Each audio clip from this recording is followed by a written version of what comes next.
Pull up a chair and stay a while. I'm very glad you came. Hello, and welcome to the first podcast from View from the Shed. My name's Stanley, and I've been writing on Substack for some time now. But a friend of mine suggested I do a podcast. Now, I didn't really know what that was, so I looked up podcasts, how to do it, and here we are. So I'm hoping to do this weekly, possibly twice a week. It won't be a narration of my Substack text. I'll try to expand on things a little bit, and hopefully it'll be a little bit more interesting. So there we go, that's my introduction. Hopefully you'll enjoy it, and hope to see you again. Thank you for listening so far. For this week's topic, I've chosen the World Cup. It's on, and I'm watching it, but not with any great enthusiasm. I've nothing against football, and players are extraordinary, and the goals are still a goal, but somewhere between my telly and the settee, something doesn't quite seem right. And whilst I couldn't quite put my finger on it at first, I know now what it is. It's FIFA. That tournament spread over the United States, Mexico and Canada. 48 nations, 16 host cities, and the biggest World Cup in history. But FIFA always says that. They always say that the World Cup's the biggest, the greatest, the most watched. They sound like a market trader. Now, in my part of the world, we know a little bit about a good market. We have Bury Market, world famous as it'll tell you itself, and it's well worth a visit if you're partial to black pudding and tripe. The difference is that, like most markets, Bury Market will deliver. It all started before the tournament did. The Senegal squad were met on the runway at San Antonio, searched from head to toe. Uzbekistan were greeted with sniffer dogs. The Somali referee selected by FIFA to officiate, he was the first from his country ever to do so, was turned away at Miami airport. He had a valid visa clasped in his hand, but he still got sent back on the next plane. The Iraqi team had trouble as well. The team photographer was refused entry, and one of their strikers was locked up for 7 hours. The Iranian squad gave up altogether. They relocated their training base to Tijuana in Mexico, commuting across the border for their matches because their support staff couldn't get in. Then Iran's ticket allocation was withdrawn days before the first game. These people are guests. This was not a welcome. You cannot hold a world tournament in a country that is turning people away at the border, detaining visitors and running immigration raids that have left whole communities in the host cities frightened to leave their house. Most of the matches are in America. So is the final. A fan following their team has got no way around that. America can run itself however it chooses to do it. That's not my argument. My argument is simpler. When you open a world tournament, you open a door. If the sign on the door says some people aren't welcome, then is that the right place to hold the tournament? The press are all over this at the moment, but they seem to be concentrating on the way that America is responding politically to the events. But I think they've got the blame in the wrong place, and here's why. You don't blame the rain for getting wet if you decide you're going to walk outside in a storm. FIFA awarded this tournament to North America in 2018. That was during the first Trump administration.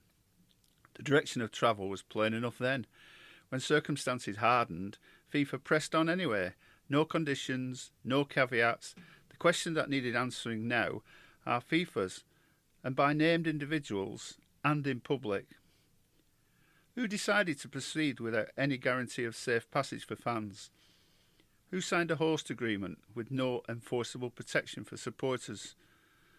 Who decided the television money, the sponsorship money, and the 48-team expansion? It appears to me to go against the whole principle of the World Cup, and that the World Cup belongs to the world. Someone has made those decisions. We need to know who.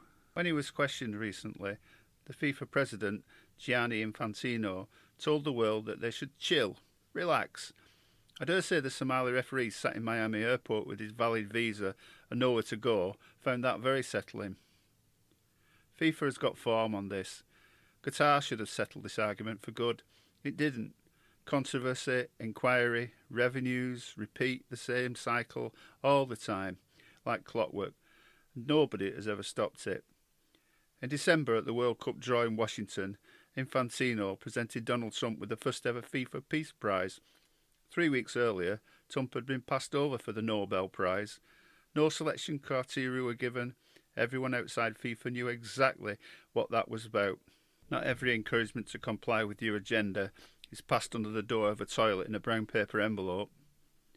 If this tournament passes without a proper reckoning, the next host selection will follow exactly the same logic. Saudi Arabia 2034 is already confirmed, and the clock is already running. I just hope the Olympic Committee are watching this and learn from it.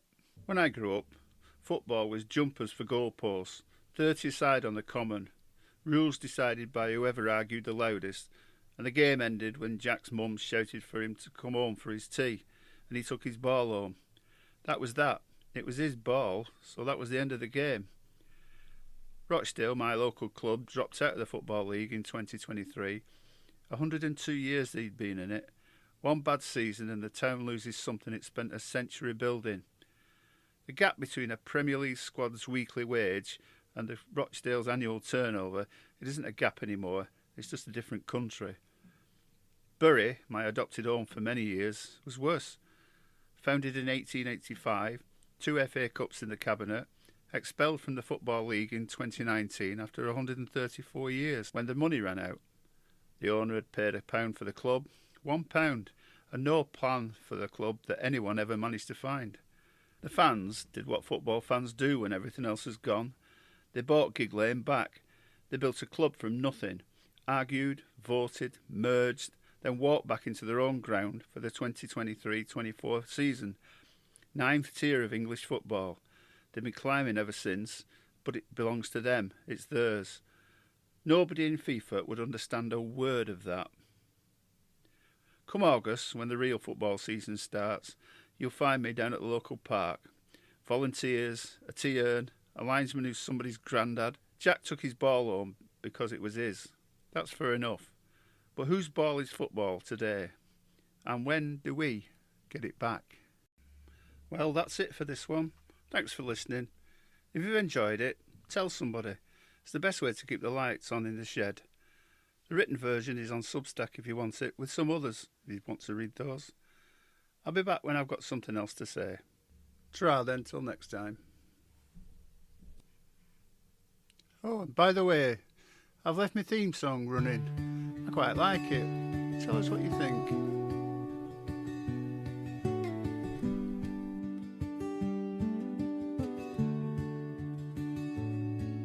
There's a shed at the end of the garden where the kettle's always on, and an old man keeps on writing though the world he knew has gone. Letters from the shed, words like morning rain. Pull up a chair and stay a while, I'm very glad you came.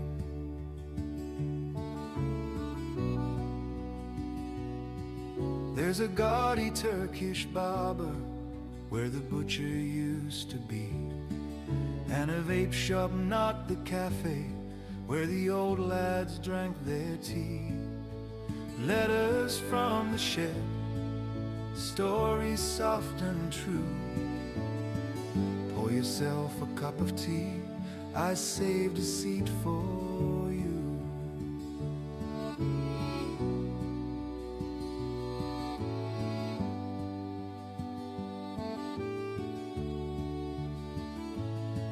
Have you noticed no one talks now on the bus or in the queue? Have you felt the world grow stranger even in the things you knew?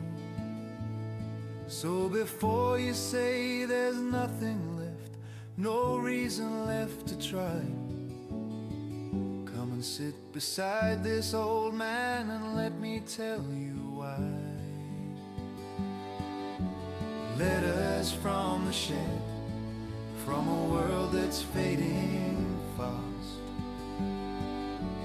Letters from the shed, but some things are built to last. Still here, still here. The kettle's singing